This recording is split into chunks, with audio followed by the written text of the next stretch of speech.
Hello everyone, I'm Genie, and today we're going to be making a pretty different video, right? It's been requested quite a lot that I would make a tier list about expeditions, and by the way, this is going to be my tier list. Meaning that yours may be different. The way you perceive expeditions may be different because there's no way one person can experiment with every single archetype, every single champion, to the degree that he can say exactly how good that is, if it's better or worse than than said archetype. And I say that because even if you get those people that get more than 100 expeditions a month or something like that, even those people, they usually get something that works for them and they stick with it, meaning that they're not really going to experiment. They're not the type of people that experiment with other archetypes.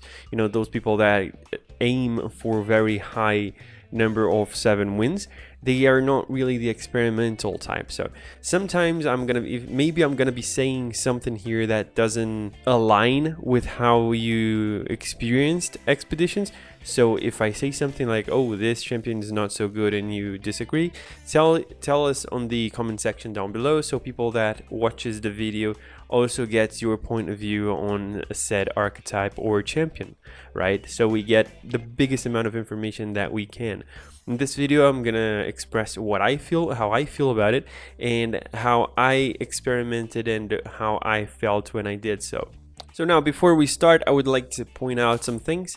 First, I would like Riot to give us a website where we can see exactly the cohesiveness rating and the wild pick bonus chance of each region and in each archetype. We don't have that. This website right here is not up to date, so we don't have Targon, we don't have the new cards, and we don't have changes that they made on the past, right, about every archetype. But I would like to explain this very briefly for those of you who doesn't know. Cohesiveness rating is a rating that if you are picking an archetype, right, and that archetype really needs synergy to work, then cohesiveness rating will make it so that the odds of you finding that archetype is going to be very high. For instance, if you pick mushrooms, right, you need more mushrooms for your deck to work. If you pick Teemo, for instance. So what's going to happen is that the system on the expeditions will help you find more mushrooms, right? More mushrooms, yeah. It'll help you find more mushrooms, so your deck actually works. This, as you can see, doesn't work for every single archetype. It works only for those who needs a lot of synergy in it for it to work, right? This is how these two parameters works pretty much. There are differences between them, but it's only to say that if you get an archetype that needs synergy, the system in the game will provide you more cards on those archetypes. And this is important to say because, for instance, let's go to the tier list. Alright, and by the way, right here, right, there are some archetypes, and I'm gonna be talking about them right now very quickly, so we all can get onto the same page. Which ones I think are good and which ones I think are not. Okay, so from these new archetypes, the one I think is the best is the Black Mist, which is an archetype made which is new, right, about only mist wraiths and wraith callers. You'll be getting a lot of them, and you can win extremely fast, as I shown back, I think it was a week or two ago, with Nocturne deck, as far as I can remember. But I didn't level up Nocturne. I've won completely out on mist wraiths and wraith callers. I think it was 6 wins because I lost because I got unlucky on the last one, or was it 7? I don't really remember, but it's extremely strong archetype, and it's extremely synergistic. So this is definitely picking if you get either Callista or Nocturne. Alright, so this Luminous Dusk is the archetype with Diana and Nocturne in it. I don't like this because you're counting on having 2 champions that synergizes amongst them, right? So this is something like, for instance, let's say that you picked Diana, right? You picked Diana, and then the second champion that you get is Nocturne. So if that's the case, you can go for this archetype. It's probably gonna work out fine. You probably may get 7 wins with it, because if you manage to get a lot of Nightfall creatures and cards in general, you might be able to pull it off and level up Nocturne and Diana and win by that.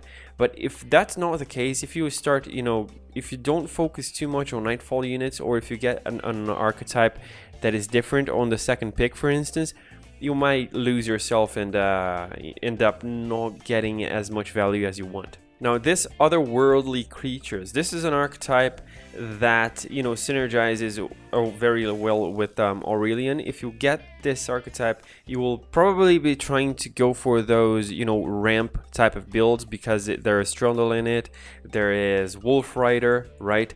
So this is a type of archetype that you get on pretty much on ranked, for instance, right? This is where this archetype comes in, and it's actually very strong. It's a little bit not consistent in my opinion. It depends on how you draft it, right? You will need to have a lot of ramp cards in order for this to work, and you need to go for Trundle so you can stabilize mid game and try to win later on, right? That's at least how I see it. It can be quite good, but I think it's too dependent on some cards that if you don't find them, you will probably get screwed. So it's not particularly good to focus too much on it unless you get lucky. That's pretty much what I'm gonna say about it. So I don't think it's like, it's either that, right, the ramping part, or you need to focus a lot of Invoke, right? So if you can focus a lot of Invoke, which is, you know, how Aurelion works, then you can very safely get to 7 wins. This is an extremely strong strategy, right? Now, collective support is an archetype that if you get Lulu, you are, you know, in a very good spot. You can probably get 7 wins with it, but you need Lulu in order to do it. I don't think that, you know, focusing on Taric, for instance, I don't think it works. I don't think you're gonna succeed too much on that, because Taric is it's very different to level up Taric, because he needs to be on a board, for instance, and if he's not leveled up, then later on you know, later turns, he's gonna lose power if he's not leveled up, and he can be easily removed in those scenarios. So that's why I don't really think he is that powerful. But, and you know, the problem with, I'm gonna talk more about Taric on the other part of the video, but this is a strong archetype. You need Lulu for it to work. Radiant Dawn, this is in my opinion the second best archetype that Targon brought to us, and it's an archetype that we get Leona, right? If you manage to get a lot of Solaris Soldiers, Solaris Shield Bearers, a lot of, you know, Daybreak cards, you were probably going to win quite hard, because you can level up Leona on turn 4, turn 5, for instance, and you drop her already leveled up. And if you get Raven as well on turn 5, if you play everything on curve, you're gonna crush your opponent. There's no way you lose. That's pretty much how it works. It's pretty bonkers, but you really are dependent on synergy. So I don't know exactly how the system works, because I don't know the cohesiveness rate, how, like, and the wild pick bonus chance like we were talking about before. I don't know, because I don't really see those informations anywhere, so I didn't find it. But if you manage to get Radiant Dawn, you will have to focus quite hard on Daybreak, and if you do so, you're probably gonna get 7 wins without much problem, or at least 6 wins, right? And Moonlit Haste, I think it's not that consistent, because it's a Diana deck, but it's with Misfortune and Bilgewater, so I don't know, that doesn't fit very well in my opinion, and it doesn't work very well. It has Jack the Winner, which is a win condition on its own, but besides that, I don't really like this archetype. I don't think it's very effective. So let's go for the tier list now. Alright, so in this tier list, what I did is actually very intuitive. I'm going to explain very briefly. There are 2 things that I considered in this tier list. First, I considered how good the champion is on its own, right? And second, I considered what archetype they're in, right? What archetype the champion is in. So let's first talk about this, right? Why so many, all the Demacia champions are right here, for instance. First, Garen is good on its own. Fiora is pretty good on her own. And if you manage to get some cards to support her, she can get out of hand very quickly. Lux is pretty much the best Demacia champion in my opinion. I was actually debating on getting her to the S tier, like she's that good, because she's in Lucian, right? Lucian is good as well, but the main thing about Demacia, guys, is that Demacia has a very powerful mid-range archetype, right? A lot of 5 drops from Demacia completely wins you the game on their own, like for instance Radiant Guardian, right, which is the 5/5 that gets tough in lifesteal. Those type of cards are the type of cards that wins you the game, and you know, it helps you to stabilize until you can win. These are very strong cards, so that's why Demacia is up here. Now, about the S tier, right, we have Lee Sin, Kalista, Nautilus, and Twisted Fate. Lee Sin and Twisted Fate are here because on their own they are already broken, right? This is Lee Sin before he was reworked, right? Before he got his buffs. Now he costs 4 and he has 4 health. So he is very easy to level up, and once you get him with Overwhelm, for instance, which is not that difficult, you can get it either from Noxus or Targon, so it's very reliable that you're going to be getting one of them. So Lee Sin is very reliable on his own, and he's a win condition on his own. You can grab him and you're probably going to win nowadays. He is very strong. Kalista is here because of the Mist Wraith archetype. Nocturne could be here because of the same reason, but the problem with Nocturne is that sometimes you're not going to be getting him from the Mist Wraith archetypes, right? So it's kind of unreliable, and Kalista is here to represent that archetype more than represent herself, right? Even though she's strong as well, that Mist Wraith archetype deserves to be on S tier, in my opinion. It's that strong. Nautilus is still here because Nautilus is still very powerful. I think Aurelion Sol could be up here as well, and it probably is on my other list, which is the list that I'm gonna be showing this list, honestly. And Aurelion Sol is here as well because if you start looking at it, Aurelion, if you manage to build him with not on the ramp, I think the ramp is not that good of an idea to be building him around. But if you focus to build Aurelion with the Invoke archetype, right? If you start getting a lot of Invoke spells, this can get out of hand extremely quickly, because Invoke is pretty much a random generation of value, right?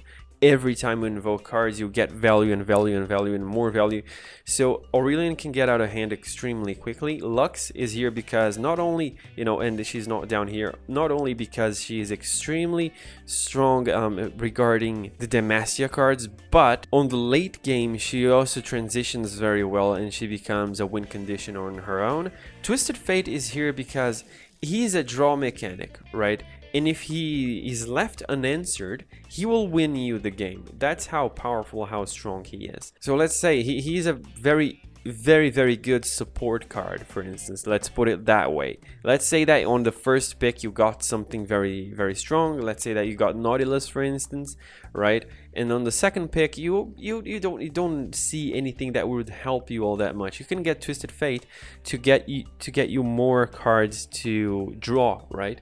Because if you draw, you will get more cycling, right? You will be able to cycle through your deck in search of answers or in search of some key cards for you to win, like Nautilus, for instance. Nautilus, by the way, is here because he's still, in my opinion, more stronger than Aurelion.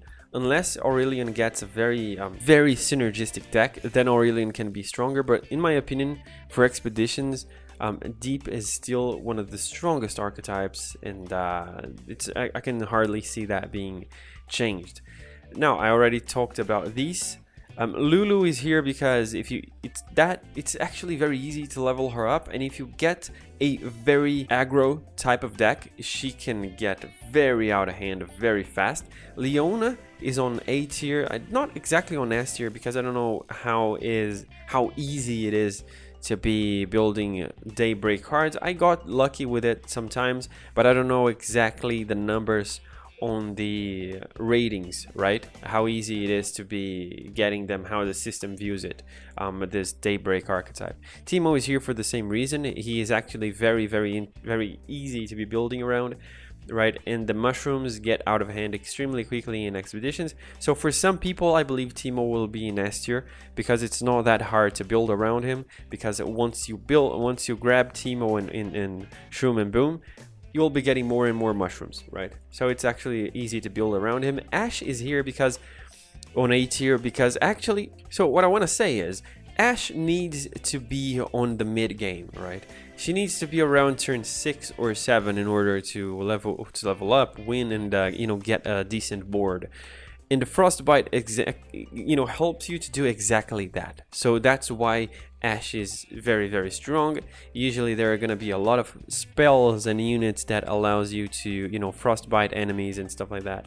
So Trundle is here because he brings a lot of units that are very, very powerful. For instance, the Ogre, I think that's how you pronounce his name, the 6-drop that provides 5/5. But the problem with Trundle is that you should not be getting, when you build around Trundle, right, you should not be getting those Behold units. If you get those Behold units, you will get screwed, because in Trundle decks, usually you will not have a lot of draw, right? You will not have many ways to draw. So if you get to a point where you don't behold, and by saying behold is either have it on your hand or have it on the board, right? 8 cost units or 8 cost spells, right? If you don't have it, those behold cards like the 2 cost troll and the 3 cost troll and stuff like that, they are gonna be useless, guys. They're going to be useless. So if you're building around Trundle, you will probably want to focus on the ramp part of Trundle, right? Nocturne and Diana are down here on B tier because, from my perspective, Daybreak is bad. Daybreak is not good. You will never level up Nocturne. You might level up Diana, but she is not really a win condition. How are you intending to win the game when you get Daybreak? It's actually very difficult. It's actually not that easy. If you get Atrocity, yes, you might win, but then again, now you're counting on getting Targon and the Shadow Isles. So it's not that easy, and you're counting on getting a specific card to make your deck work. If you don't get that card, it's gonna be horrible, unless you get very lucky with which Nightfall units you get. So it's not reliable in my opinion. Taric is here for what I already explained. It's actually complicated to level him up, and if he doesn't level up, he's not that reliable as well. He doesn't really provide you that much unless you kind of escalate with him and your opponent doesn't have many ways to answer him, but that's kind of complicated. I don't know. I don't find Taric that reliable because, for instance, when you're building a deck, sometimes you're not gonna have the luxury into thinking, okay, I'm gonna draw the champion and I'm gonna win. Sometimes that's not gonna happen. Sometimes you're not gonna draw the champion, and if you build a deck completely around Taric, if you don't draw Taric, you lose the game, and there's no way around it. It's very hard to build a deck that synergizes with Taric at the same time that it has other win conditions. So that's why he is down here. And let's see if there's any other champion that I would like to comment about.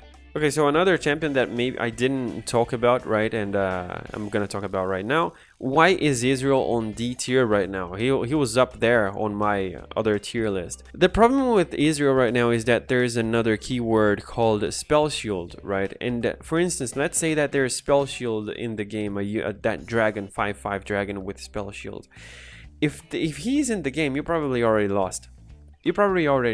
Because you will have to expend some mana to remove the spell shield, and then you will have to expend mana to try to remove him. And if your opponent manages to start saving his units, you're not going to be able to hold, right? And now that you need 10 spells to level Israel up, it became a little bit more difficult. And the problem is that if you don't, and then you may say, yeah, but you may get some units to block.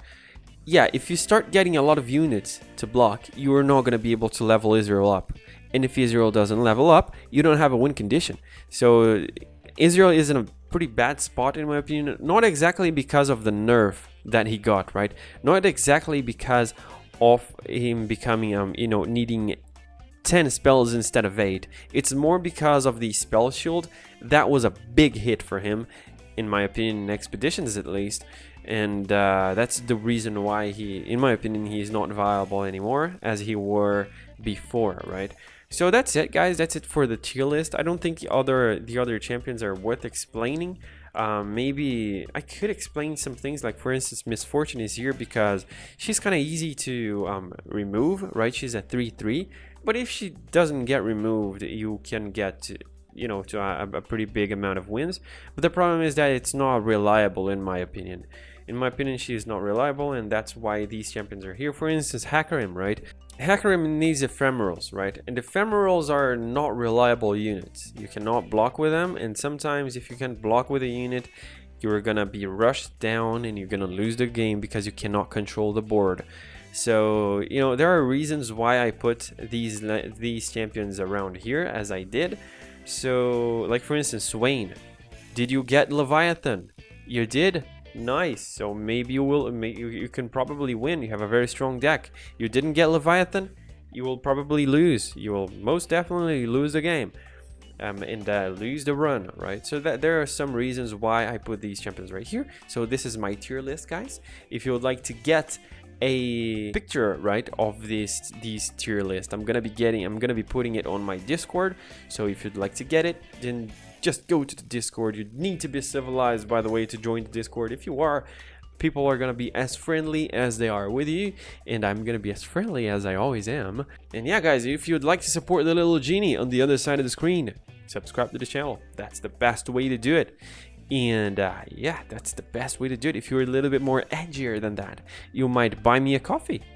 Just link down in the description. Like the video as well. If you do like the video, it's actually very important for me, because I will know that you actually liked it, right? And because, you know, seeing views is not really a metric, right? I cannot see if you liked the video just by the amount of views that it gets, right? I need to see the like and comment down below. As I said before, if you have a different opinion or if you have something else that you would like to add, then comment down below so everyone gets, you know, the value of opinions that, you know, gets different experiences than what I have, right?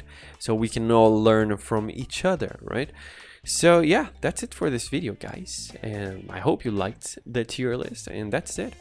See ya.